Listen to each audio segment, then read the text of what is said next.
আসসালামু আলাইকুম। আমার ছাত্রছাত্রী ভাই বোনেরা কেমন আছেন? সবাই ভালো আছেন? আল্লাহ পাক আমাকে আলহামদুলিল্লাহ ভালো রেখেছেন।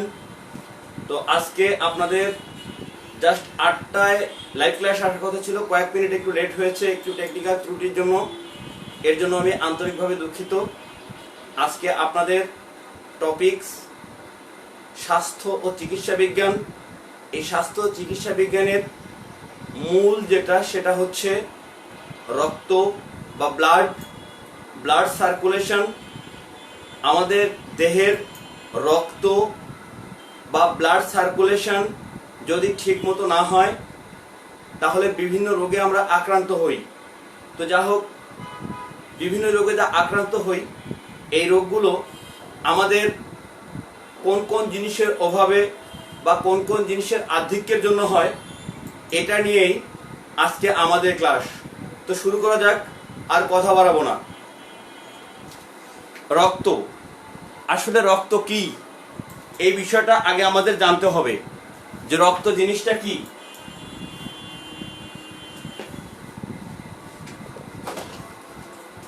আসলে রক্ত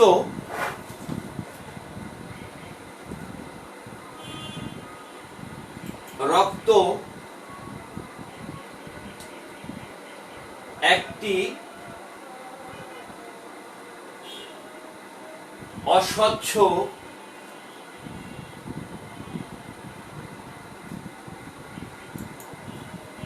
মৃদু ক্ষারীয়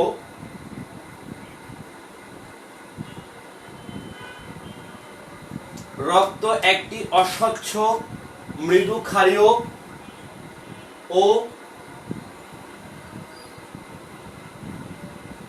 লবণাক্ত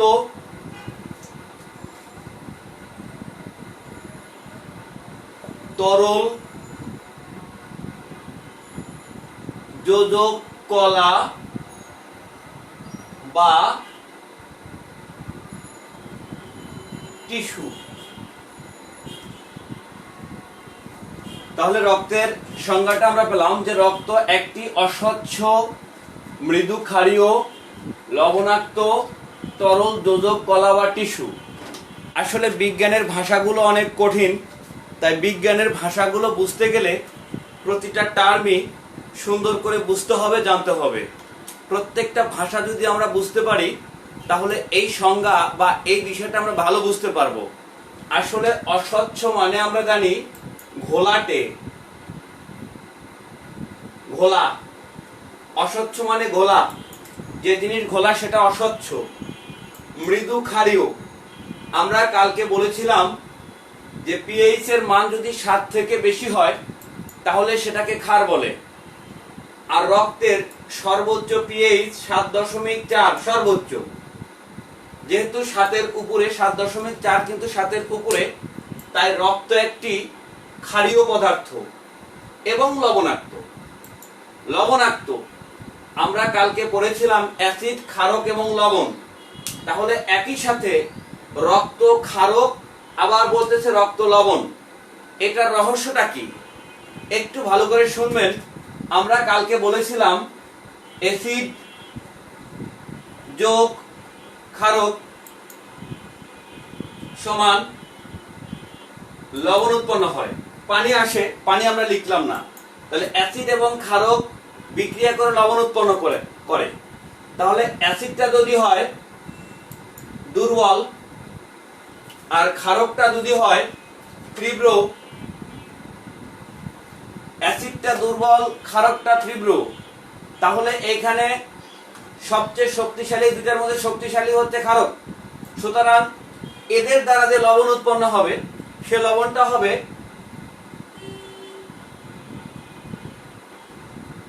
ক্ষারধর্মী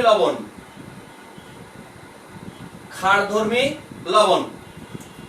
অর্থাৎ দুর্বল অ্যাসিড এবং তীব্র ক্ষারক বিক্রিয়া করে যে লবণ উৎপন্ন করবে সে লবণটা হবে ক্ষারীয় লবণ বা ক্ষারধর্মী লবণ। আবার অ্যাসিডটা যদি হয় তীব্র, ক্ষারকটা যদি হয় দুর্বল বা দুর্বল, তাহলে যেটা হবে সেটা হচ্ছে অ্যাসিডীয় লবণ, অ্যাসিডীয়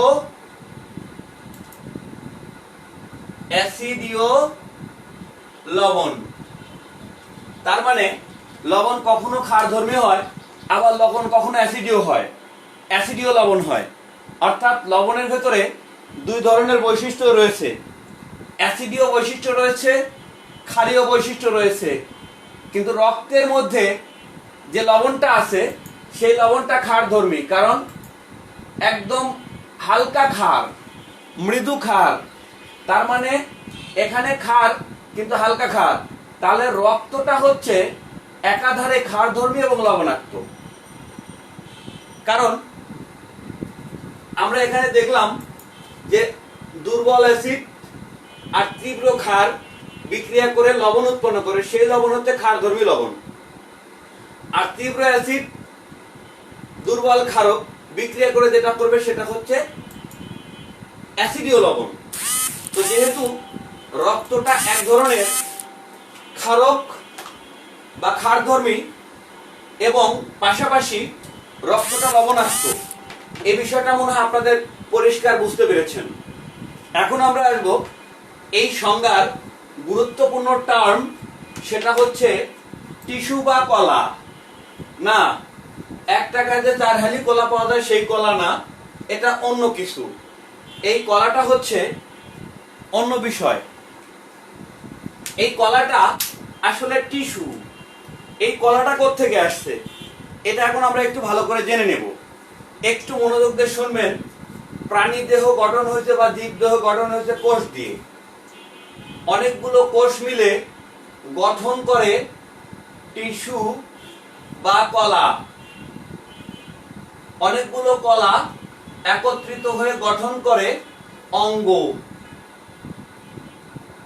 অনেকগুলো অঙ্গ একত্রিত হয়ে গঠন করে তন্ত্র। আর তন্ত্রের সমষ্টিকে বলা হয় দেহ বা বডি। সেটা প্রাণী দেহ হতে পারে, উদ্ভিদ দেহ হতে পারে। এরপরে কোষকে যদি আমরা ভাঙি তাহলে কোষের মূল উপাদান পাবো আমরা নিউক্লিয়াস। নিউক্লিয়াস নিউক্লিয়াসকে যদি আমরা ভাঙি তাহলে আমরা পাবো ক্রোমোজোম। ক্রোমোজোম ক্রোমোজোমকে যদি আবার আমরা ভাঙি তাহলে আমরা পাবো ডিএনএ। ডিএনএ কে যদি আমরা ভাঙি তাহলে যে জিনিসটা আমরা পাবো সেটা হচ্ছে জিন। তার মানে জিনের সমষ্টি ডিএনএ, ডিএনএ এর সমষ্টি ক্রোমোজোম, ক্রোমোজোমের সমষ্টি নিউক্লিয়াস, নিউক্লিয়াসের সমষ্টি না, কোষের মূল্যবান অংশের নাম হচ্ছে নিউক্লিয়াস। তাহলে কোষে থাকে নিউক্লিয়াস। আর এই কোষ অনেকগুলো যখন একত্রিত হয়ে একই ধরনের কাজ করে, অনেকগুলো কোষ মিলে যখন একই ধরনের কাজ করবে তখন এই কোষ সমষ্টিকে বলা হয় টিস্যু বা কলা।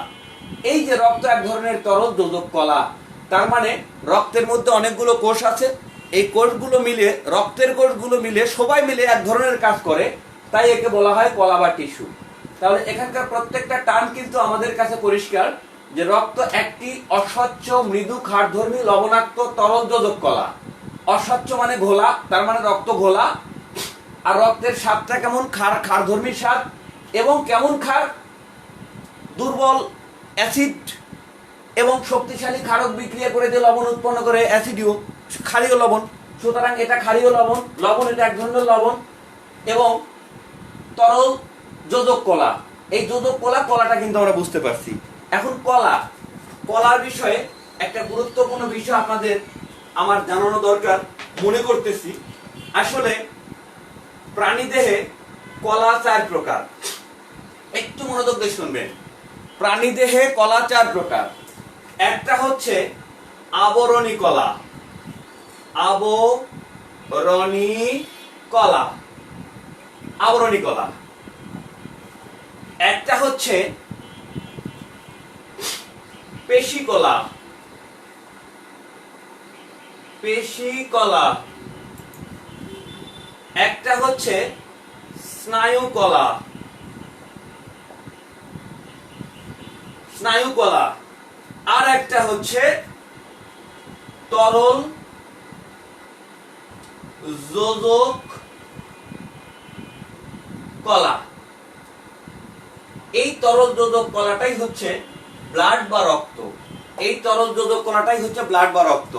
তার মানে আমরা যদি একদম আমাদের দেহটাকে মেজারমেন্ট করি বা বোঝার চেষ্টা করি, তাহলে উপরের যে চামড়া আছে এইটা হচ্ছে আবরণী কলা, চামড়ার নিচে যেটা আছে সেটা হচ্ছে গোস্ত বা মাংস, এই মাংসটা হচ্ছে পেশিকলা। পেশিকলা বলতে আমরা বুঝি মাংস বা গোস্ত। আমার জিহ্বা সেটাও পেশিকলা দিয়ে তৈরি, আমার লিভার সেটাও পেশিকলা দিয়ে তৈরি, আমার পেটের ভেতর যে নাড়ি ভুঁড়ি আছে সেটাও পেশিকলা দিয়ে তৈরি, আমার শরীরে যত গোস্ত আছে সবগুলো গোস্তই পেশিকলা দিয়ে তৈরি। তার মানে এগুলো হচ্ছে পেশিকলা। এরপরে স্নায়ুকলা। স্নায়ু বলতে আমাদের এই যে মেরুদণ্ডের ভেতর দিয়ে ওই যে হাঁস মুরগি জবাই করলে গলার ভেতর থেকে একটা রগ বের করে, আসলে ওইটা রগ না, ওটা হচ্ছে স্নায়ু, ওটাও স্নায়ু। আমাদের মাথার ভেতরে যে মগজ আছে এটাও স্নায়ু, এটা হচ্ছে স্নায়ুকলা। আর একটা হচ্ছে তরল যোজক কলা, রক্ত। দেখেন তো, চামড়া, মাংস, মগজ আর রক্ত, এটা ছাড়া আমাদের দেহে আর কিছু আছে? যেটা আছে হাড্ডি গুড্ডি। আর এই হাড্ডি গুড্ডি কিন্তু আসলে কোনো টিস্যু না। হাড্ডি গুড্ডি তৈরি হয় ক্যালসিয়াম, ফসফরাস এগুলো দিয়ে, জিঙ্ক এগুলো দিয়ে, বিভিন্ন রাসায়নিক পদার্থের উপাদান নিয়ে গঠিত করে আমাদের হাড্ডি গুড্ডি। তাহলে এগুলো হচ্ছে আমাদের দেহের টিস্যু বা কলা। তো যাই হোক, টিস্যু বা কলার ধারণা আমরা পেয়েছি, রক্তটা আমরা ভালো বুঝেছি। এখন আমরা দেখব যে আসলে রক্তের পিএইচ কত। রক্তের পিএইচ 7.2 থেকে 7.4। এটা অ্যাপ্রোপ্রিয়েট। যদি কোনো পরীক্ষায় আপনাদের আসে যে রক্তের পিএইচ কত, অপশনে যদি দুটাই দেওয়া থাকে তাহলে আমরা দাগ দেব এইটা, কারণ আমাদের টেক্সট বুক বা বোর্ড বইয়ে দেওয়া আছে 7.4। সুতরাং 7.4টা আমাদের জন্য অ্যাপ্রোপ্রিয়েট। এরপরে একজন সুস্থ মানুষের দেহে কতটুকু রক্ত থাকে? একজন সুস্থ মানুষের দেহে 5 থেকে 6 লিটার রক্ত থাকে। একজন সুস্থ মানুষের দেহে 5 থেকে 6 লিটার রক্ত থাকে, এটা এভারেজে। জাতি, ধর্ম, বর্ণ, উপমহাদেশ, মহাদেশ সবকিছু বিচার বিশ্লেষণ করলে দেখা যায় যে একজন মানুষের দেহে গড়ে 5 থেকে 6 লিটার রক্ত থাকে। এটা হচ্ছে গড়ে। কিন্তু যদি ম্যান টু ম্যান আপনি বের করতে যান তাহলে বলতে হবে যে দেহের ভরের 8% রক্ত থাকে। অর্থাৎ আপনার দেহের ভর যদি হয় 100 কেজি, তাহলে আপনার দেহে রক্ত আছে 8 কেজি। আপনার দেহের ভর যদি হয় 50 কেজি, তাহলে আপনার দেহে রক্ত থাকবে 4 কেজি। তো যাই হোক, আমরা একজন মানুষের দেহে কতটুকু রক্ত থাকে এটা জেনে ফেললাম। এখন আমরা একটা ইম্পর্টেন্ট আলোচনায় যাব যে রক্তের উপাদান। আসলে রক্তের উপাদান কয় প্রকার বা কি কি, এটা আমরা একটু ভালো করে বুঝে নেব। এবং এখান থেকে আমি আবারও বলে দিচ্ছি আপনাদের, বিসিএস পরীক্ষা বা বিভিন্ন চাকরি পরীক্ষায় এই অংশগুলো থেকে কিন্তু প্রশ্ন প্রতিবার আসতেছে বা আসে। আর সবচেয়ে বড় ব্যাপার হচ্ছে যে যদি আমরা এই বিষয়গুলো ভালো করে না বুঝি তাহলে আমরা রিটেনেও খারাপ করব এবং আমরা প্রিলিতেও খারাপ করব, কারণ এটা বোঝার বিষয়। আচ্ছা, কারো যদি মনে কোনো প্রশ্ন থাকে আপনারা কমেন্ট করতে পারেন। কমেন্ট বক্সে আপনাদের উত্তর দেওয়ার চেষ্টা করব। হ্যাঁ, প্রিন্স রুবেল ভাই লিখেছেন, থ্যাংক ইউ স্যার। ওয়েলকাম ভাই, ওয়েলকাম ওয়েলকাম ওয়েলকাম। সব ক্রেডিট তো আপনাদের ভাই। এরপরে এমডি মনিরুজ্জামান, মালিক ভাই, গো আহেড। ভাই কই আগাবো? ছোট্ট একটা ঘর, আগানোর কোনো সুযোগ নাই, তবে পড়া লাগানো যাইতে পারে। এরপরে শরীফ শ্রাবণ লিখছেন, আই লাভ ইউ স্যার। ও ভাই, দিলে চোট লাগছে ভাই, I love you too too too. এরপরে আর কি লিখছে, একটু কমেন্টগুলো পড়ে যাই আমরা। কমেন্টগুলো পড়লে, আচ্ছা ধীরে ধীরে পড়বো, আপনারা কমেন্ট করতে থাকেন। আর কারো মনে কোনো প্রশ্ন থাকলে আপনারা প্রশ্ন করবেন, আমি উত্তর দেওয়ার চেষ্টা করব। যাই হোক, এখন আপনাদের মূল বিষয়টা হচ্ছে রক্তের উপাদান। আসলে রক্তের উপাদান দুই প্রকার। রক্তের উপাদানটা হচ্ছে দুই প্রকার। উপাদান দুই প্রকার। উপাদান নাম্বার 1 রক্ত রস। এইবার রস এসে গেছে, রক্তরস। এই রক্তরস রক্তের মধ্যে কত পার্সেন্ট থাকে? 55%। রক্তরস থাকে 55%। এখন এই রক্তরসের ভেতরে আবার কিছু উপাদান থাকে। আসলে এই রক্তরস বা এর আরেক নাম হচ্ছে প্লাজমা। রক্তরসের আরেক নাম হচ্ছে প্লাজমা। তো এই রক্তরসের ভেতরে আরো বেশ কিছু উপাদান থাকে। রক্তরস হচ্ছে রক্তের উপাদান, আর রক্তরসের মধ্যে আবার কিছু উপাদান থাকে। তাহলে রক্ত রসের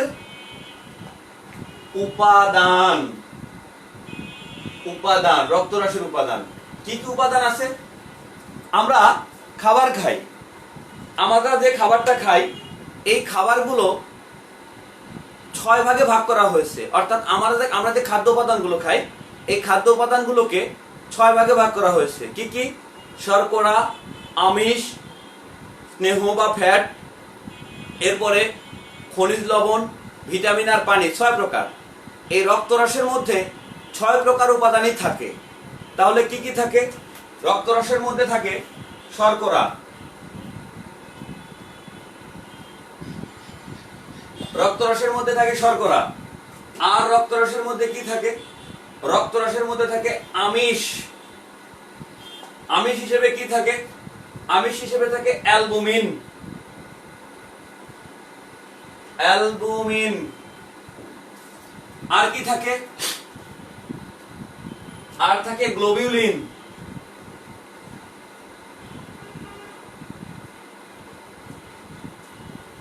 রক্তরসের মধ্যে আমিষ হিসেবে থাকে গ্লোবিউলিন, আর থাকে কি? ফাইব্রিনোজেন। ফাইব্রিনোজেন। এই বিষয়গুলো একটু মুখস্থ রাখতে হবে, এছাড়া নো ওয়ে। তাহলে রক্তের মধ্যে উপাদান, রক্তরসের মধ্যে উপাদান হিসেবে থাকে শর্করা, থাকে আমিষ। আমিষের মধ্যে আবার কোন কোন আমিষ থাকে? থাকে অ্যালবুমিন, থাকে গ্লোবিউলিন, আর থাকে ফাইব্রিনোজেন। এই 3টা আমিষ থাকে। আমিষের অনেক প্রকার আছে। যখন আমরা খাদ্যের ক্লাস করব তখন আমিষের কি কি প্রকার আছে এটা আমাদের জানতে হবে, কারণ এগুলো পরীক্ষায় আসে। অ্যালবুমিন, গ্লোবিউলিন, ফাইব্রিনোজেন, এই 3টা আমিষ রক্তরসের ভেতরে থাকে। আচ্ছা, এরপরে কি থাকে? এরপরে থাকে ভালোবাসা। ভালোবাসা কি? স্নেহ। এরপরে কি থাকে? এরপরে থাকে খনিজ লবণ। এরপরে কি থাকে? এরপরে থাকে ভিটামিন। ভিটামিন থাকে। এগুলো থাকে রক্তরসের ভেতরে। এরপরে কি থাকে? রক্তরসের ভেতরে থাকে পানি। পানি থাকে।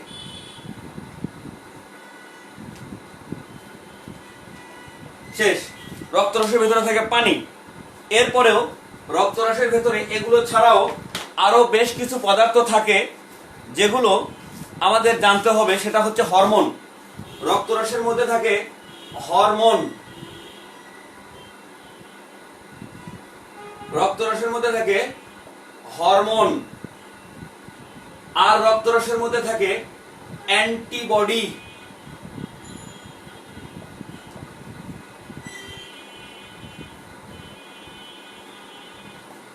রক্তরসের মধ্যে থাকে অ্যান্টিবডি। আর কিছু থাকে বর্জ্য পদার্থ।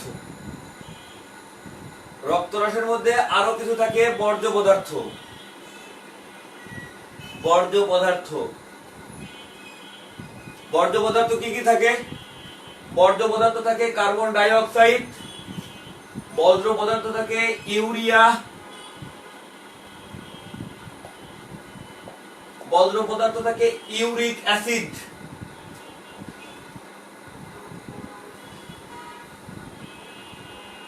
ইউরিক অ্যাসিড, এগুলো বর্জ্য পদার্থ হিসেবে রক্তরসের ভেতরে থাকে। তো যাই হোক, এই রক্তরস এটা আমাদের দেহে খুবই গুরুত্বপূর্ণ একটা জিনিস। রক্তরসের ভেতরেই কিন্তু আমাদের দেহের গুরুত্বপূর্ণ একটা উপাদান থাকে যার নাম অ্যান্টিবডি। এই যে ভাইরাসের হাত থেকে বাঁচার জন্য বারবার চিকিৎসকেরা বা বারবার যারা স্বাস্থ্য সচেতন ব্যক্তি তারা কিন্তু বারবার বলতেছে যে আমাদের দেহে অ্যান্টিবডি গ্রো করতে হবে, অ্যান্টিবডি জন্মাতে হবে। তাহলে এই অ্যান্টিবডি কিন্তু থাকে রক্তরসে। এরপরে গুরুত্বপূর্ণ টার্ম সেটা হচ্ছে আমরা এখন আলোচনা করব রক্তকণিকা। রক্তকণিকা বা ব্লাড সেল। রক্তকণিকা, কণিকা বা ব্লাড সেল অথবা কর্পাসেল।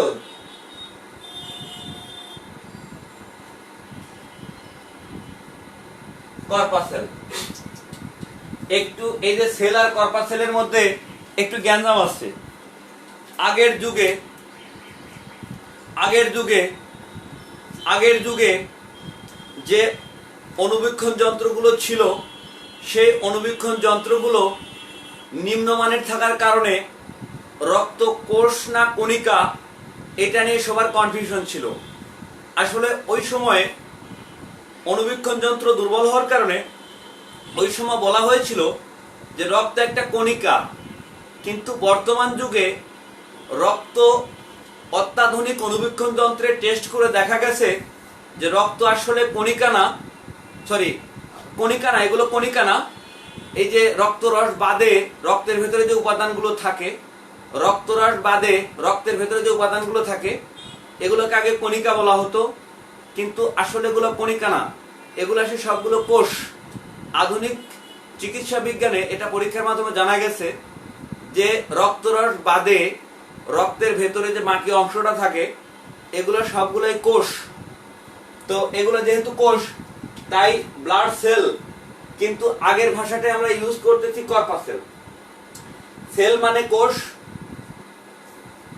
আর কর্পাসেল মানে কণিকা। বাংলা ভাষাটা পুরাতন, কিন্তু আসলে রক্ত কোষই হবে, কারণ এগুলা কোষ হিসেবে গণ্য হয়। আচ্ছা, একজন সুস্থ মানুষের দেহে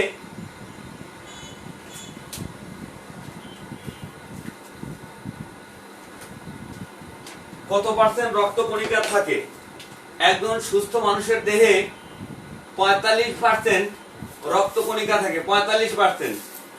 একজন সুস্থ মানুষের দেহে 45% রক্ত কণিকা থাকে। আচ্ছা, এখন এই রক্ত কণিকা আবার 3 ভাগে ভাগ করা হয়েছে। রক্ত কণিকা 3 প্রকার।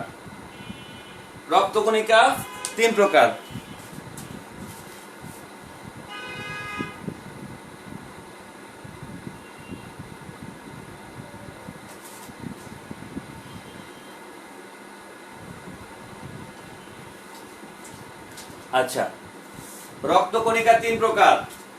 1 নম্বর লোহিত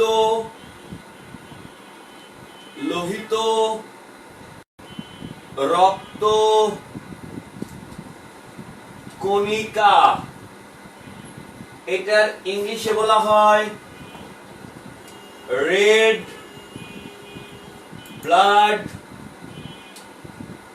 সেল অথবা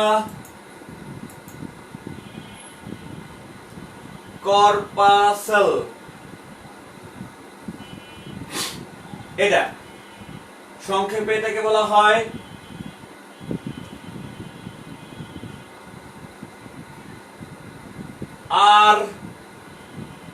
RBC। এটার মেডিকেলগত নাম হচ্ছে ইরাথ্রোসাইট। লোহিত রক্ত কণিকার মেডিকেলগত নাম বা সায়েন্সের ভাষায় বলা যায় এটাকে ইরাথ্রোসাইট। আচ্ছা, এই লোহিত রক্তকণিকায় নিউক্লিয়াস থাকে না, নিউক্লিয়াস থাকে না। একটু ভালো করে শুনবেন, নিউক্লিয়াস থাকলেও কোষ, নিউক্লিয়াস না থাকলেও কোষ। কেমন করে? আমরা জানি কোষ দুই প্রকার। প্রথমত, কোষ দুই প্রকার। কার উপরে ভিত্তি করে? নিউক্লিয়াস উপস্থিতির উপরে ভিত্তি করে।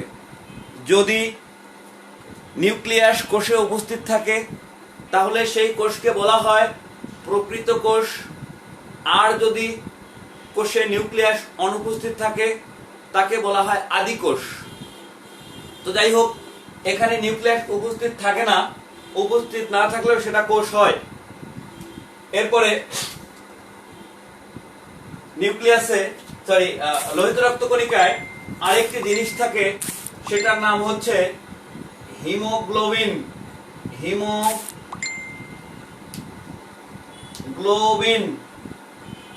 হিমোগ্লোবিন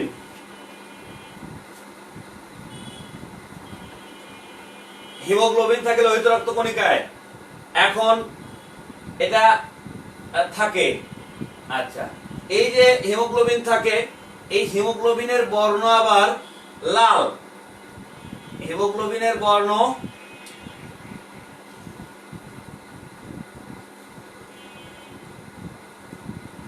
হিমোগ্লোবিনের বর্ণ বা কালার এটা হচ্ছে লাল। হিমোগ্লোবিনের বর্ণ লাল। এখন হিমোগ্লোবিন যে লাল হয়, কেন লাল হয় এটা আমরা একটু ভালো করে বুঝবো। হিমোগ্লোবিন লাল কেন? হিমোগ্লোবিনের ভেতরে আসলে কে কে থাকে? এই যে হিম এবং গ্লোবিন সমন্বয় করে তৈরি হয় হিমোগ্লোবিন। হিমোগ্লোবিন, হিম মানে আমরা জানি আয়রন। আর এই হিমোগ্লোবিনের ভেতরে হিমের পরিমাণ থাকে 7%। আর গ্লোবিন মানে আমিষ। গ্লোবিন মানে আমিষ। হিমোগ্লোবিনের ভেতরে গ্লোবিন থাকে 93%। তারপরেও এই যে হিম, এই হিমের বর্ণ হচ্ছে লাল। এই হিমের কারণে হিমোগ্লোবিন লাল দেখায়, আর হিমোগ্লোবিনের কারণে রক্ত লাল দেখায়। ভালো করে বুঝবেন, হিমের কারণে হিমোগ্লোবিন লাল দেখায়, আর হিমোগ্লোবিনের কারণে লোহিত রক্তকণিকা লাল দেখায়, আর লোহিত রক্তকণিকার কারণে রক্ত লাল দেখায়। তাহলে রক্ত লাল দেখায় কার কারণে? লোহিত রক্তকণিকার কারণে। লোহিত রক্তকণিকা লাল দেখায় কার কারণে? হিমোগ্লোবিনের কারণে। হিমোগ্লোবিন লাল দেখায় কার কারণে? হিমের কারণে। আর রক্তের মধ্যে হিমের পরিমাণ কত পার্সেন্ট? এটা রক্তের মধ্যে না, হিমোগ্লোবিনের মধ্যে হিমের পরিমাণ কত পার্সেন্ট? 7%। আর গ্লোবিনের পরিমাণ কত পার্সেন্ট? 13%।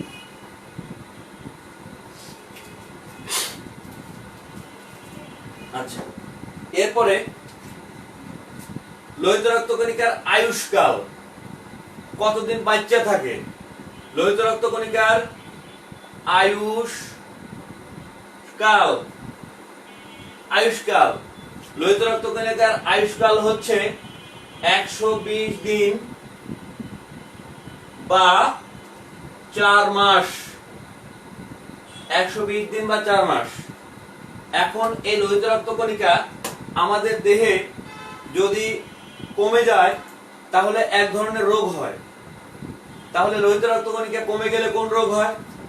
লোহিত রক্তকণিকা যদি কমে যায় তাহলে আমাদের দেহে যে রোগ হয় তার নাম অ্যানিমিয়া। তাহলে অভাবে, লোহিত রক্তকণিকার অভাবে, অর্থাৎ আরবিসির অভাবে, আরবিসির অভাবে, অর্থাৎ রেড ব্লাড সেল বা কর্পাসেলের অভাবে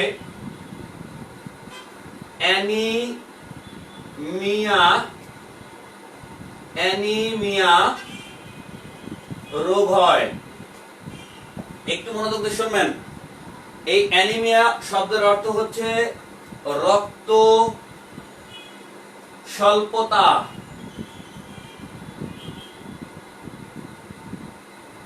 নট রক্ত শূন্যতা। রক্ত শূন্য হলে কোনো মানুষ কখনো বাঁচতে পারে না, এটা আমাদের বই পুস্তকে চলে আসছে। কারণ রক্ত যদি জিরো হয়ে যায় তাহলে সে মানুষ মারা যাবে। তাই অ্যানিমিয়া শব্দের অর্থ রক্ত স্বল্পতা। এখন বাংলাদেশে এই অ্যানিমিয়া বা রক্ত স্বল্পতার প্রভাবটা কতটুকু? বাংলাদেশে অ্যানিমিয়া বা রক্ত স্বল্পতার প্রভাব খুবই গুরুত্বপূর্ণ একটা প্রশ্ন, যে বাংলাদেশে অ্যানিমিয়া বা রক্ত স্বল্পতার প্রভাবটা কেমন বা কতটুকু হয়ে থাকে। বাংলাদেশের 2/3 মানুষ অ্যানিমিয়ায় আক্রান্ত।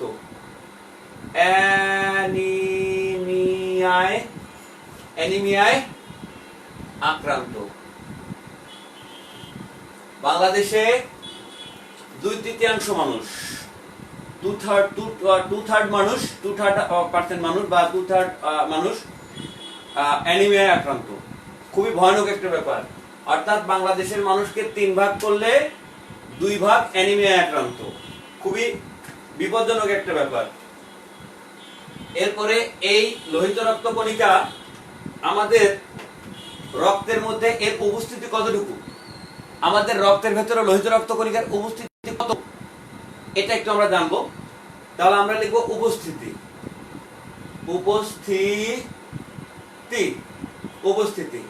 উপস্থিতি কত? প্রতি ঘন মিলিমিটারে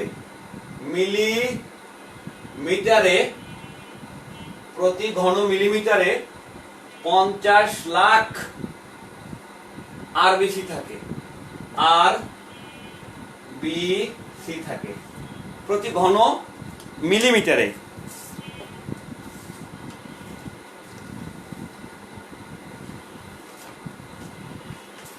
এরপরে যত রক্তকণিকা আছে তার মধ্যে সর্বাধিক পরিমাণে থাকে লোহিত রক্তকণিকা। তাহলে আমাদের দেহে আরো যে রক্তকণিকা আছে তার মধ্যে সবচেয়ে বেশি পরিমাণে যে রক্তকণিকা থাকে সেটা হচ্ছে লোহিত রক্তকণিকা। এরপরে আমরা লিখব শ্বেত রক্তকণিকা। এখন আমরা শিখব শ্বেত রক্তকণিকা। এটা ইম্পর্টেন্ট, লোহিত রক্তকণিকার থেকেও এটা ইম্পর্টেন্ট রোগ জীবাণুর ক্ষেত্রে। কারণ এটা যদি আমরা বুঝতে পারি তাহলে আমাদের কখনোই রোগ হবে না বা রোগ থেকে আমরা প্রতিরোধ করতে পারবো বা গড়ে নিতে পারবো। সেটা কিভাবে? 2 নম্বর, এটা হচ্ছে শ্বেত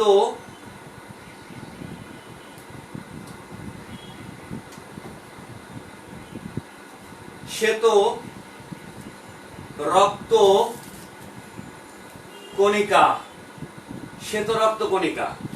এই শ্বেত রক্ত কণিকার ইংলিশ নাম হচ্ছে হোয়াইট ব্লাড সেল অথবা কর্পাসেল। সংক্ষেপে বলা হয় WBC। এটার মেডিকেলগত নাম হচ্ছে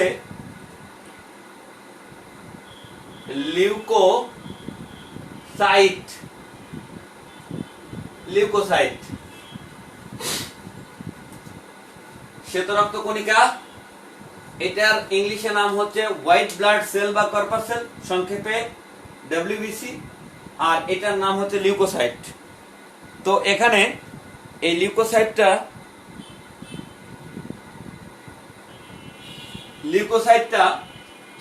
আমাদের এই লিউকোসাইটে কিন্তু নিউক্লিয়াস, যা কোষের মূল উপাদান, নিউক্লিয়াস উপস্থিত থাকে।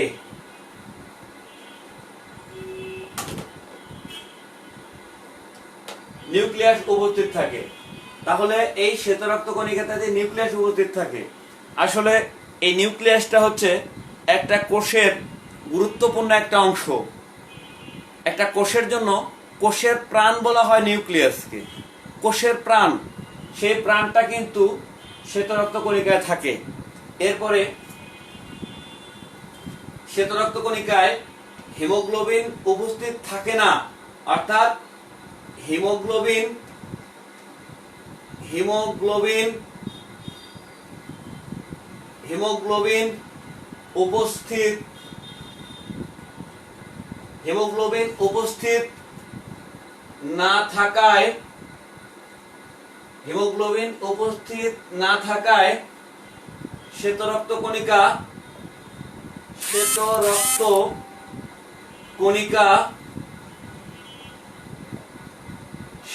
কণিকা বর্ণহীন দেখায়। কারণ হিমোগ্লোবিনের বর্ণ লাল, শ্বেত রক্ত কণিকায় হিমোগ্লোবিন থাকে না, না থাকার কারণে এটা বর্ণহীন দেখায়। আর এই শ্বেত রক্ত কণিকার আয়ুষ্কাল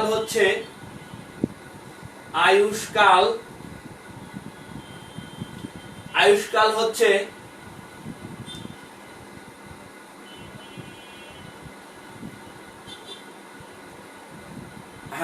হিমোগ্লোবিন উপস্থিত না থাকায় শ্বেত রক্ত কণিকা বর্ণহীন মানে সাদা। আচ্ছা, এরপরে আয়ুষ্কালটা কেমন? এই কতদিন বেঁচে থাকে এরা? 1 থেকে 15 দিন বেঁচে থাকে, 1 থেকে 15 দিন। এরপরে এই শ্বেত রক্ত কণিকা এটা আমাদের দেহে কি পরিমাণ উপস্থিতি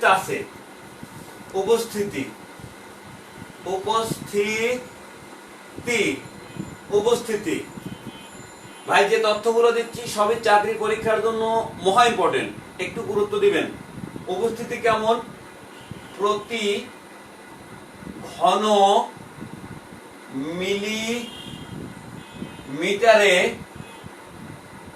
ঘন মিলিমিটারে 4000 থেকে 10,000 উপস্থিত থাকে, 4000 থেকে 10,000। আচ্ছা, এখন এই যে আমরা দুটা রক্তকণিকা মোটামুটি আলোচনা করছি, এখন আরো কিছু আলোচনা আছে যেটা আমরা কিছুক্ষণ পরে যাব। তো আমরা দেখব যে লোহিত রক্তকণিকা অর্থাৎ আরবিসি লোহিত রক্তকণিকা ইস্টু শ্বেত রক্তকণিকা, এটা কি অনুপাতে আমাদের দেহে আছে? লোহিত রক্তকণিকা আমাদের দেহে যদি থাকে 500টি, তাহলে তার অনুপাতে শ্বেত রক্তকণিকা থাকবে 1টি। অথবা লোহিত রক্তকণিকা যদি আমাদের দেহে থাকে 700টি, সে অনুপাতে শ্বেত রক্তকণিকা থাকবে 1টি। তাহলে আমি এখানে আপনাদের কনফিউশনে ফেলে দিলাম, একবার বললাম 500:1, একবার বললাম 700:1। বোর্ড বইয়ে যেটা থাকবে সেটা অ্যাপ্রোপ্রিয়েট। আর এই প্রশ্নটা চাকরি পরীক্ষায় এসেছিল, এটা সঠিক দাগ দিতে হয়েছে, যার কারণে একটা পরীক্ষায় আসছে আর একটা আমাদের টেক্সট বুকতে আসছে। টেক্সট বুকে যেটা আছে সেটা ইম্পর্টেন্ট, আর টেক্সট বুকে যেটা নাই সেটা অতটা ইম্পর্টেন্ট না। তবে যদি এটা অপশনে না দেওয়া থাকে সেক্ষেত্রে আপনি এটা দাগাতে পারেন। এরপরে শ্বেত রক্তকণিকা আবার দুই ধরনের। শ্বেত রক্তকণিকা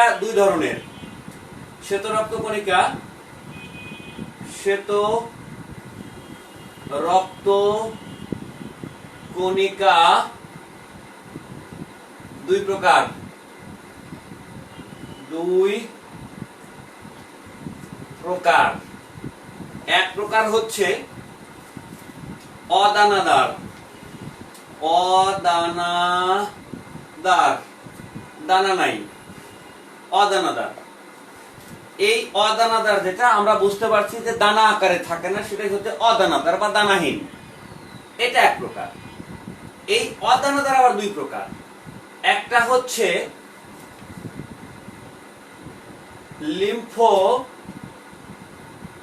লিম্ফোসাইট,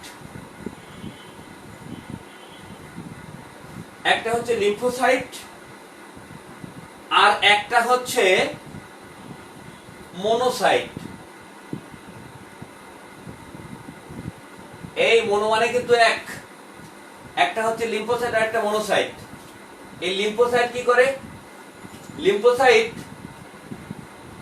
অ্যান্টিবডি তৈরি করে, অ্যান্টিবডি তৈরি করে, এটা হচ্ছে লিম্ফোসাইট। আর মনোসাইট কি করে? মনোসাইট ফ্যাগোসাইটোসিস,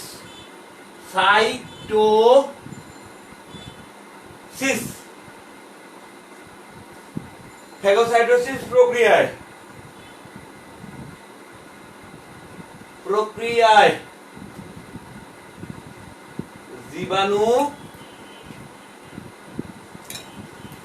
জীবাণু ধ্বংস করে।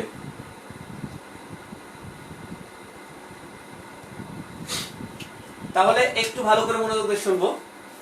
এই শ্বেতরক্ত কণিকা আবার দুই ধরনের। শ্বেতরক্ত কণিকার একটা হচ্ছে অদানাদার আর একটা দানাদার। আমি দানাদার আলোচনা দেয় নাই, অদানাদারটাকে বুঝে নেন। দুই প্রকার, একটা হচ্ছে অদানাদার। এই অদানাদার আবার দুই প্রকার, একটা হচ্ছে লিম্ফোসাইট আর একটা হচ্ছে মনোসাইট। এই লিম্ফোসাইটের কাজ হচ্ছে আমাদের দেহের ভেতরে অ্যান্টিবডি তৈরি করা। আর ওই অ্যান্টিবডি তৈরি করলে ওই অ্যান্টিবডিটা কোথায় গিয়ে আশ্রয় নেয়, কোথায় থাকে? এই অ্যান্টিবডিটা আমাদের দেহের মধ্যে থাকে রক্ত রস বা প্লাজমাতে। ওই যে আমরা রক্ত রস বা প্লাজমা কিছুক্ষণ আগে শিখে এসেছিলাম, ওইখানে আমরা উপাদানের মধ্যে লিখেছিলাম অ্যান্টিবডি। এই অ্যান্টিবডি আসলে তৈরি করে লিম্ফোসাইট। আর লিম্ফোসাইট থাকে কার ভেতরে? ডব্লিউবিসির ভেতরে। আর এই অ্যান্টিবডিকে ব্যবহার করে একটা বিশেষ প্রক্রিয়ায়, ধরলাম একটা ফাইটিং প্রক্রিয়ায়, বা এটা ধরলাম যে বোম্বিং এর মাধ্যমে, ফ্যাগোসাইটোসিস মানে বোম্বিং, যুদ্ধের বিভিন্ন কৌশল আছে। কেউ গোলা বারুদ দিয়ে যুদ্ধ করে, কেউ তলোয়ার দিয়ে যুদ্ধ করে, কেউ খালি হাতে মল্লযুদ্ধ করে, কেউ আবার ঢাল তলোয়ার দিয়ে যুদ্ধ করে বিভিন্নভাবে, কেউ আবার কি বলবো মরণাস্ত্র, বা কেউ আবার পারমাণবিক অস্ত্র দিয়ে যুদ্ধ করে। তো এটা একটা যুদ্ধের কৌশল ফ্যাগোসাইটোসিস। এই ফ্যাগোসাইটোসিস প্রক্রিয়ায় আমাদের দেহে বাহির থেকে যে জীবাণুগুলো আসবে, সেই জীবাণুগুলো, আমি আজকে সারাদিন ঘোরাফেরা করছি, আমার নাক মুখ চোখ দিয়ে বিভিন্নভাবে আমার দেহে যে জীবাণুগুলো ঢুকে গেছে, এই জীবাণুগুলো আমার দেহে যে মনোসাইট আছে, আর মনোসাইট কোথায় থাকে? শ্বেতরক্ত কণিকার ভিতরে।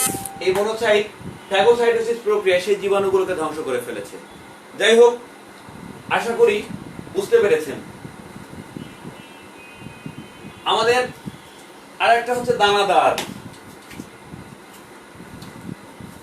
শ্বেতরক্ত কণিকা আরেকটা হচ্ছে দানাদার। দানাদার মানে দানা আছে, দানা আছে, এটার কোনো প্রকার নাই, তবে এর কাজটা গুরুত্বপূর্ণ। এর কাজ কি? এর কাজ হচ্ছে জীবাণু ধ্বংস করা। জীবাণু ধ্বংস না, জীবাণু ও ধ্বংস করে, কিন্তু এ কি করে? ভক্ষণ করে। জীবাণু ভক্ষণ করে, জীবাণুকে খেয়ে ফেলে। এই শ্বেতরক্ত কণিকার দানাদার অংশ যেটা আছে, এটা জীবাণুকে ডাইরেক্ট, কোনো ফ্যাগোসাইটোসিস মাইটোসিস নাই, সরাসরি খেয়ে ফেলে। এরপরে 2 নম্বরে অ্যালার্জি প্রতিরোধ করে। অ্যালার্জি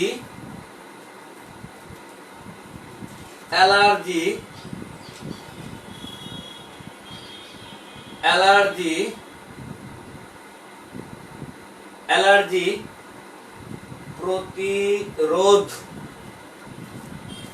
করে। অ্যালার্জি প্রতিরোধ করে। আর একটা বিশেষ কাজ করে থাকে এটা, সেটা হচ্ছে যে আমাদের রক্তবাহিকার ভেতরে বা রক্তনালীর ভেতরে রক্ত জমাট বাঁধতে বাধা দেয়। কোনো অবস্থাতে যদি আমাদের দেহের কোনো অংশে রক্ত জমাট বেঁধে যায়, তাহলে আমাদের সমস্যা হবে। বিশেষ করে আমাদের মস্তিষ্কের ভেতর গিয়ে যদি রক্ত জমাট বেঁধে যায়, তাহলে আমাদের ব্রেন স্ট্রোক হবে। আমাদের হার্টের ভেতরে গিয়ে যদি রক্ত জমাট বেঁধে যায়, তাহলে জমাট বেঁধে গেলে মানে রক্তনালী জমাট বেঁধে গেলে মানে শক্ত হয়ে গেলে তখন ব্লক হয়ে যায়, বলে হার্ট ব্লক হয়েছে। হার্ট ব্লকে আবার রিং পরায়, মনে হয় হার্টের বিয়ে দিবে। হার্ট ব্লক হলে রিং পরায়। কেন রিং পরায় এটা আমি আলোচনায় পরে আসবো। এখন ব্যাপার হচ্ছে যে হার্টের ভেতরে গিয়ে যদি রক্ত জমাট বাঁধে তাহলে আমাদের হার্ট ব্লক হবে, মস্তিষ্কের ভেতর গিয়ে যদি বা হার্ট অ্যাটাক হবে, না ঢাকা অ্যাটাক না হার্ট অ্যাটাক। আচ্ছা, এরপরে আমাদের মস্তিষ্কের ভেতরে গিয়ে যদি রক্ত জমাট বাঁধে তাহলে ব্রেন স্ট্রোক হবে। এই যে মস্তিষ্ক বা হার্ট এটা ইম্পর্টেন্ট, অন্য কোথাও গিয়ে রক্ত যদি জমাট বাঁধে তাহলে আমাদের ওই অঙ্গটা চরম সমস্যা বা অসুবিধা ভোগ করব। যার কারণে এই রক্ত আমাদের রক্তনালীর ভেতরে বা রক্তবাহিকার ভেতরে যাতে এটা জমাট না বাঁধে, এই জমাট না বাঁধার জন্য এই ভেতরে এই দানাদার শ্বেত রক্তকণিকা যেগুলো দুই প্রকার, একটা অদানাদার একটা দানাদার, এই দানাদার বিশেষভাবে কাজ করে। আর এই রক্তকে জমাট বাঁধতে বাধা দেওয়ার পেছনে এক ধরনের রাসায়নিক পদার্থ আছে। রক্ততে জমাট বাঁধতে বাধা দেওয়ার জন্য এক ধরনের বিশেষ উপাদান আছে, তার নাম হচ্ছে হেপারিন। তাহলে দানাদার অংশটা কি করে? হেপারিন এই টার্মগুলো মুখস্থ করতে হবে। নো ওয়ে, সায়েন্স যারা আছেন তারা তো বুঝতে পারতেছেন, যারা আর্টস কমার্সের বা মাদ্রাসা ব্যাকগ্রাউন্ডে আছেন এই টার্মগুলো মুখস্থ করতে হবে। হেপারিনের সাহায্যে রক্ত জমাট বাঁধতে বাধা দেয়। কে বাধা দেয়? এই দানাদার অংশ। কার সাহায্যে? হেপারিনের সাহায্যে। তাহলে হেপারিন আমাদের দেহের রক্ত জমাট বাঁধতে বাধা দেয়। তা না হলে আমাদের দেহে যদি হঠাৎ করে রক্ত জমাট বেঁধে যায় তাহলে কিন্তু আমাদের ভীষণ অসুবিধা হতে, মারাও যেতে পারি। যার কারণে রক্ত জমাট বাঁধাটা বাঁধতে দেওয়া যাবে না। আচ্ছা, এখন এই শ্বেত রক্তকণিকার গুরুত্বপূর্ণ একটা অপশন, সেটা হচ্ছে শ্বেত রক্তকণিকাকে বলা হয় প্রাণীদেহের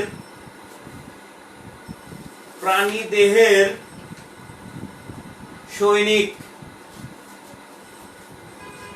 প্রাণীদেহের সৈনিক শ্বেত রক্তকণিকাকে বলা হয় প্রাণীদেহের সৈনিক, বলা হয়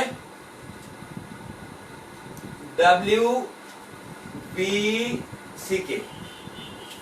শ্বেত রক্তকণিকাকে বলা হয় প্রাণীদেহের সৈনিক।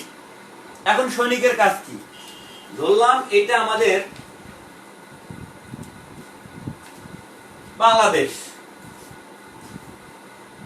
বাংলাদেশ, ওই দা হইছে ওটাই, এটা আমাদের বাংলাদেশ। এই বাংলাদেশে অন্য কোন দেশ থেকে শত্রু এসে আক্রমণ করলে এই শত্রুগুলোকে প্রতিহত করবে বাংলাদেশ সেনাবাহিনী।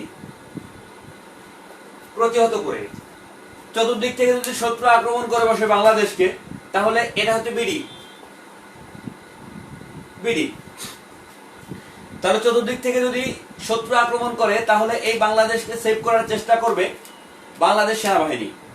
এখন ধরলাম এটা বাংলাদেশ না, ধরলাম এটা আপনি,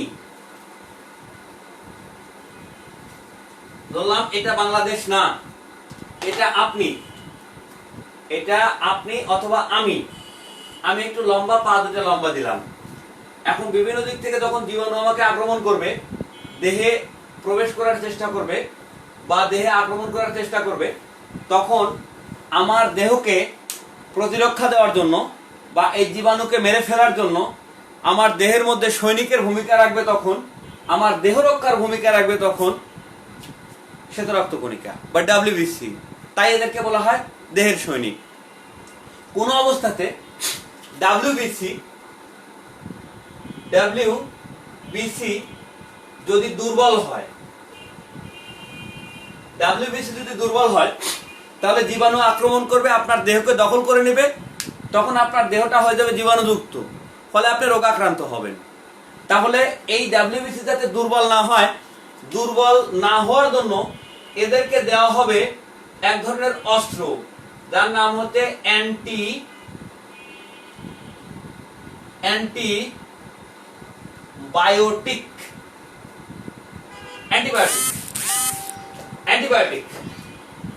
যখনই আমি WBC অ্যান্টিবায়োটিক পাবে তখন এরা বিশেষ ক্ষমতা সম্পন্ন হবে, তখন এরা দুর্বল থাকবে না, তখন এরা হয়ে যাবে শক্তিশালী, শক্তিশালী, শক্তিশালী হবে। দুর্বল ডাব্লিউবিসি যখন অ্যান্টিবায়োটিক পাবে তখন এরা শক্তিশালী হয়ে যাবে। যখন এরা শক্তিশালী হবে তখন আপনার দেহের ভেতরে যে জীবাণুগুলো আছে এই জীবাণুগুলোকে খুঁজে খুঁজে বের করে তারা কিল করবে, হত্যা করবে। এর মধ্যে কিছু জীবাণু মারা যাবে, কিছু জীবাণু অজ্ঞান হবে, কিছু জীবাণু সেন্সলেস হয়ে পড়ে থাকবে। তো যাই হোক, যে জীবাণুগুলো মারা যাবে তারা তো যাবেই, আর যে জীবাণুগুলো মারা যাবে না এরা কিন্তু পরবর্তীতে আবার আপনার দেহে আক্রমণ করার চেষ্টা করবে। তখন আবার দ্বিতীয় দফায় আবার এই ডাব্লিউবিসি এই জীবাণুগুলোকে মেরে ফেলবে, এরকম কয়েক ধাপে মারবে।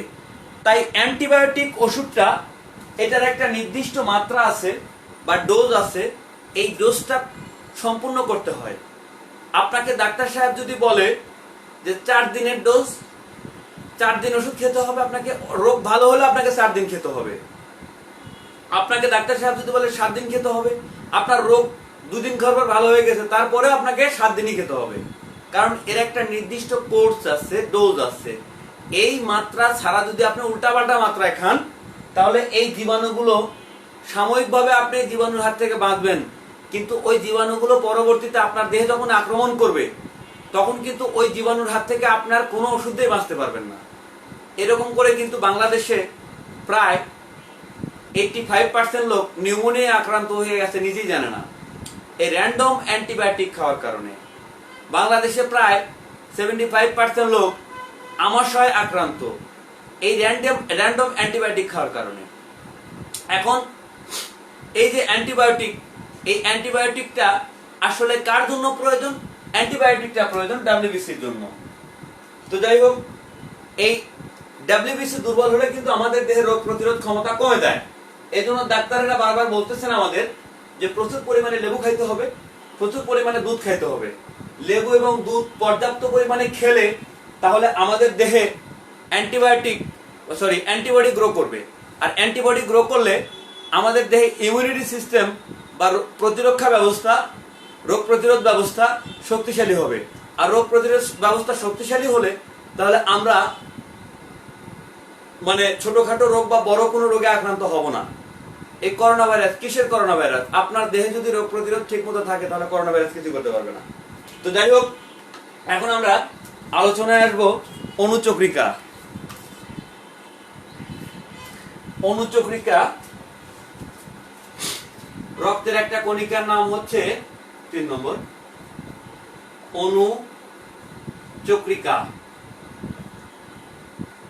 অনুচক্রিকা এটার নাম হচ্ছে, ইংলিশ নাম হচ্ছে প্লাটিলেটস।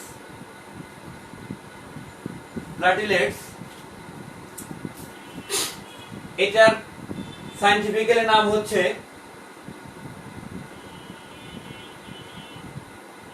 থ্রম্বোসাইট।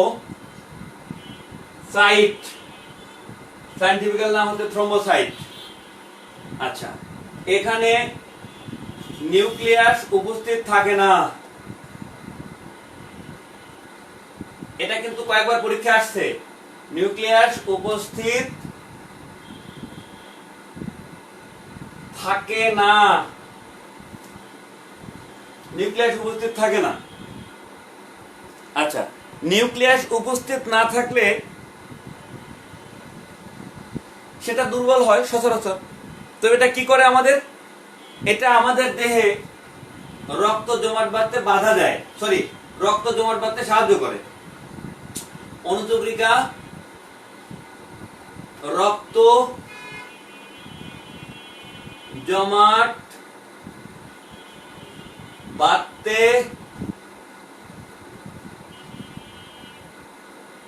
সাহায্য করে। একটু মনোযোগ দিয়ে শুনবেন, সাহায্য করে। হেপারিন রক্ত জমাট বাঁধতে বাধা দেয়, যে রক্ত জমাট বাঁধানো যাবে না। আর অনুচক্রিকা কি করে? রক্ত জমাট বাঁধতে সাহায্য করে। আর এই অনুচক্রিকাকে জমাট বাঁধতে সাহায্য করে দুজন মানুষ। একটা হচ্ছে ভিটামিন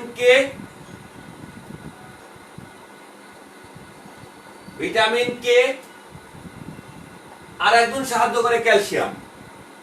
এই দুজন। তাহলে অনুচক্রিকাকে রক্ত জমাট বাঁধতে সাহায্য করে কয়জন? দুজন। কে ভিটামিন কে এবং অনুচক্রিকা। আর এই ভিটামিন কে পাওয়া যায় সবুজ অংশে, উদ্ভিদের সবুজ অংশে ভিটামিন কে পাওয়া যায়।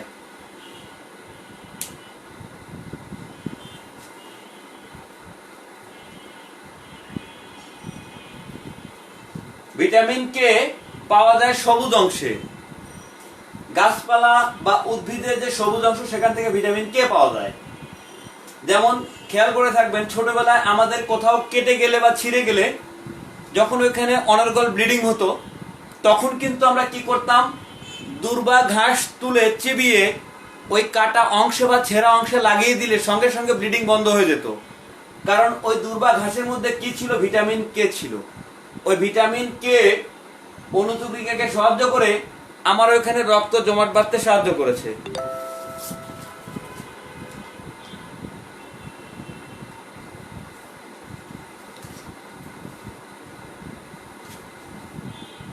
আচ্ছা, এরপরে ক্যালসিয়াম, এটা আমাদের দেহে রক্ত জমাট বাঁধতে সাহায্য করে। এখন একটা গুরুত্বপূর্ণ টার্ম আপনাদেরকে বলে দেই, সেটা হচ্ছে গত বছর, এবার তো করোনা বলে একদম মাথা খেয়ে ফেলতেছে, গত বছর একটা কিন্তু খুবই গুরুত্বপূর্ণ একটা বিষয় ছিল, সেটা হচ্ছে ডেঙ্গু জ্বর। একটু মনোযোগ দিয়ে শুনবেন। ডেঙ্গু জ্বর হইলে, ডেঙ্গু জ্বরের জীবাণুর নাম হচ্ছে ফ্ল্যাভিভাইরাস। ডেঙ্গু জ্বরের যে জীবাণু বা যে জার্ম, তার নাম হচ্ছে ফ্ল্যাভিভাইরাস। এই ফ্ল্যাভিভাইরাসের কাজ হচ্ছে মানব দেহে প্রবেশ করে এই অনুচক্রিকাগুলোকে ধ্বংস করা। তাহলে আপনার দেহে যদি অনুচক্রিকা ধ্বংস হয়ে যায়, তাহলে কিন্তু আপনার মানে রক্ত জমাট বাঁধতে সাহায্য করার মতো পার্থন কমে যাচ্ছে। তাহলে যখনই আপনার দেহে রক্ত জমাট বাঁধার মতো পরিবেশ হচ্ছে না, ফলে আপনার দেহের ভেতরে কিন্তু ইন্টারনাল ব্লিডিং হবে। কেমন করে? আমি যদি হাতটা এখানে আঘাত করি, আমার এইখানে কিন্তু ইন্টারনাল ব্লিডিং হয়েছে। কেমনে বুঝবেন আপনি? আপনি চামড়াটা খুলে ফেলেন, চামড়াটা খুলে তারপরে আঘাত করেন, দেখেন ঝরঝর করে রক্ত পড়বে। তার মানে এখানে আমার ইন্টারনাল ব্লিডিং হয়েছে। ওই ইন্টারনাল ব্লিডিংটা কিন্তু আমার দেহের ভেতরে রিকভারি করে থেকে প্লাটিলেটস। এখন এই প্লাটিলেট যদি কমে যায়, তাহলে আমার কোনো জায়গায় আঘাত লাগলে আমার ভেতরে কিন্তু ইন্টারনাল ব্লিডিং হবে। আর এই ইন্টারনাল ব্লিডিং হইতে হইতে আমি কিন্তু একটা সময় রক্ত শূন্যতা বা রক্ত স্বল্পতা হয়ে শূন্যতা, রক্ত শূন্যতা হয়ে মারা যাব। যেমন আবরার ফাহাদ, বুয়েটের ছাত্র আবরার ফাহাদকে পিটানো হয়েছিল, ওর শরীরে কোনো রক্ত বের হয় নাই। ওরে যে পিটাইছে, পিটানোর ফলে ওর দেহের ভেতরে ইন্টারনাল ব্লিডিং হয়েছে, হতে হতে সে মারা গেছে, রক্ত শূন্যতা হয়ে মারা গেছে। তো যাই হোক, এই ডেঙ্গু জ্বর হইলে আমাদের এই জিনিসটা হয়। তো এখন ডেঙ্গু জ্বর হলে আমরা ভালো হব কখন? এর আবার মেয়াদ কাল আছে, যে কখন আমরা ভালো হব। এই শ্বেতরক্ত অনুচক্রিকার আয়ুষ্কাল,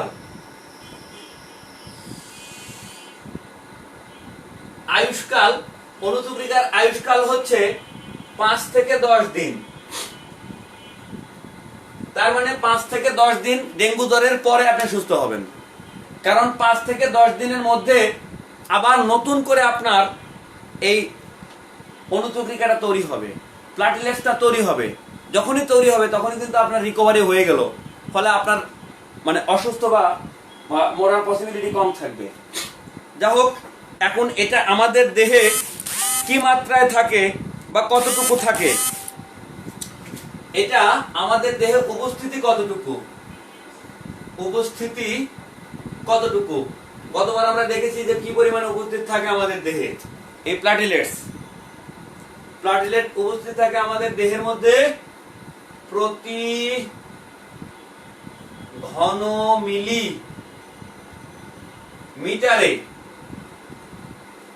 ঘন মিলিমিটারে উপস্থিত থাকে প্রায় 2.5 লাখ।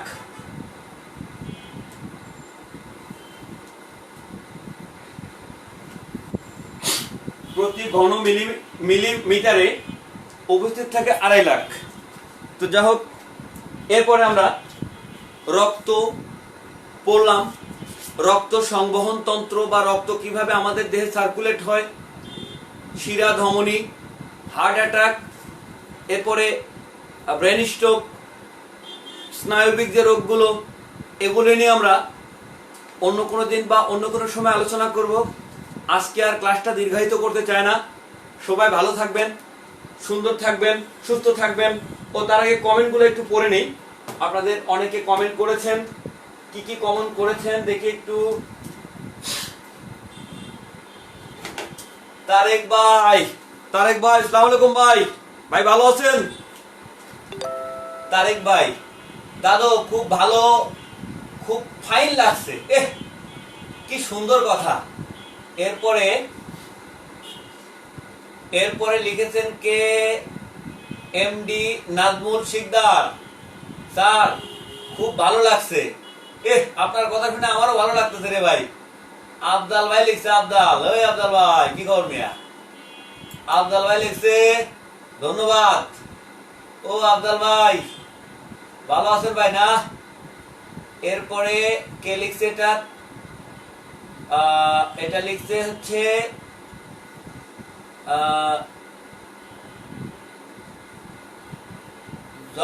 জয়না হক লিখছে থ্যাঙ্কস স্যার, অনেক ভালো ক্লাস।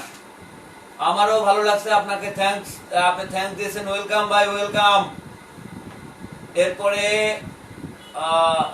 মাহমুদুর নবী মাসুম ভাই লিখছেন অসাধারণ হচ্ছে ভাই। ভাই ধন্যবাদ ভাই। এরপরে লিখছে এমডি তাইফুর রহমান, তাইফুর লিখছে অসাধারণ। থ্যাংক ইউ ভাই, থ্যাংক ইউ। এরপরে তাবাসসুম অমি লিখছে স্যার আসসালামু আলাইকুম।